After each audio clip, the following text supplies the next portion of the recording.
Welcome back to Southwest Yard and Garden. I'm John White. On Let's Get Growing, we've been following a garden and landscape of a home here in the Las Cruces area. With me today is Jan Bryden, and Jan is the owner here. And Jan, what have we done in the garden since I was here last? Well, John, I'm already picking lots of lettuce and Swiss chard and spinach in the cool season part of the garden, so that's been very successful. And since you were here last, we've sprayed the Bermudagrass one more time in the warm season section and retilled it and planted all the warm season crops. We're still struggling with some Bermudagrass problems, and there's some insect problems that I'd like to ask you about. And also, as you remember, we had tomato plants planted early in the walls of water, and I think they've gotten big enough that we need to take the plastic protection away. With the warm temperatures here, it's probably good to take them off. So first, let's take a little bit of the water out so that it's easier to lift the plastic out.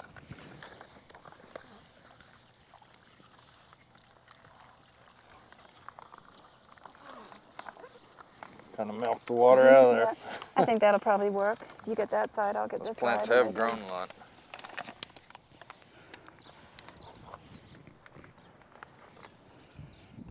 You can see our plant has grown kind of within the bounds of the wall of water, but this plant will come out of it. And again, we want to kind of keep the plant within the cage. We have some flowers.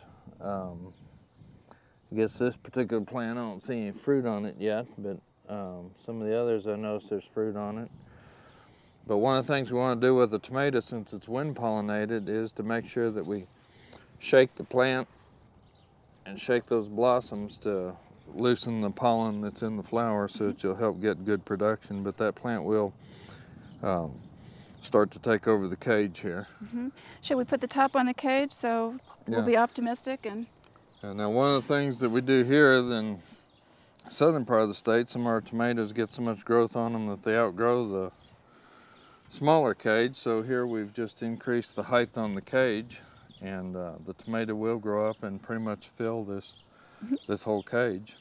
And if you aren't familiar with cages, you reach through the cage to harvest the tomatoes and then try and keep all the foliage and the shoots within the bounds of the wire, and that way you're saving space and you're giving the plant some humidity for future production here in the summer. Sounds so it good. Looks good. Looks like you've had good growth on it. Good. Do you want to give me some advice on my Bermudagrass problem? Yeah, let's take a look at it. Jan, as you remember from the first show, we knew we had a lot of Bermuda in the garden here, and that was one of the things that we knew we were going to have to contend with. So one of the things is we don't have a herbicide that you can use over a vegetable crop. And so we're going to need to guard it off, and good thing here is just a piece of cardboard. You set it in front of the plant that you're trying to protect and separate it from the weed, and then go ahead and spray it. And that way we've protected the plant from any possible spray drift that might come over this way, so it's helped protect it. You can curve the cardboard, so cardboard works pretty good because you can bend it into different shapes. But now that that's been sprayed, this is Roundup that we used, or the glyphosate material, and that'll hopefully absorb down to the rhizomes and root system on that Bermuda and take care of that problem. So hopefully we can keep it knocked down that way, and then some of the grass that's gotten close to the plants we're just going to have to hand remove and stay after it that way. So, okay. John, here I had something chewing on this, and I put a little rotenone on to try to control that insect damage. But here you can see the whole stem is chewed through, and I guess it's too late for this bean plant. Right, this one looks like cutworm damage, and cutworm is a caterpillar. It lives in the soil somewhere around the plant, usually comes out at night and feeds on the stems, and usually they topple over just like a tree that's been cut by a chainsaw. They just kind of go over. And so, like you said, there's not too much you can do with these plants that have been already damaged.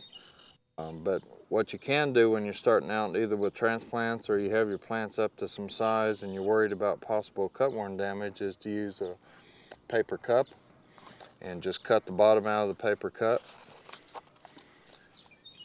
And then we're going to take the paper cup and just kind of slide it over the plant and then just kind of work it into the ground a little bit.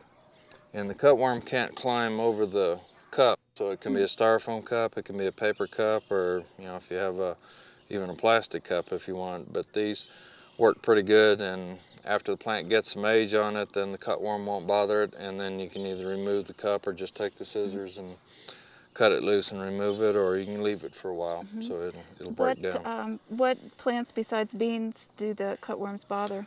Cutworms will bother most any of your plants that have pretty good stems on them. So they're typically a problem on tomatoes and peppers and things like that. So you need to kind of keep a close watch and try to get to them before the worms do. Right.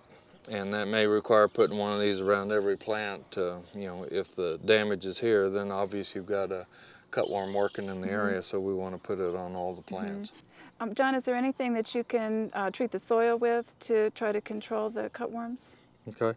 Well, you have treated with the rotenone. That'll help a little bit, because when it comes out to feed, maybe it'll get some of it, but it still may do the damage. And unfortunately, a lot of our chemicals are not available to us anymore on the market. A lot of them have been taken off the market, so we don't have as much choice there.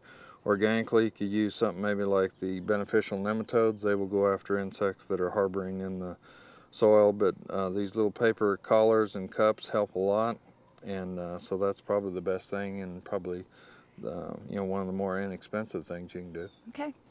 Jan, after the break, we're going to look at the rest of the landscape here around the property and look at some of those fruit trees that we worked on last time, and some of the roses, and just kind of do a general evaluation of the yard and see what other things need to be done, and take a look at it.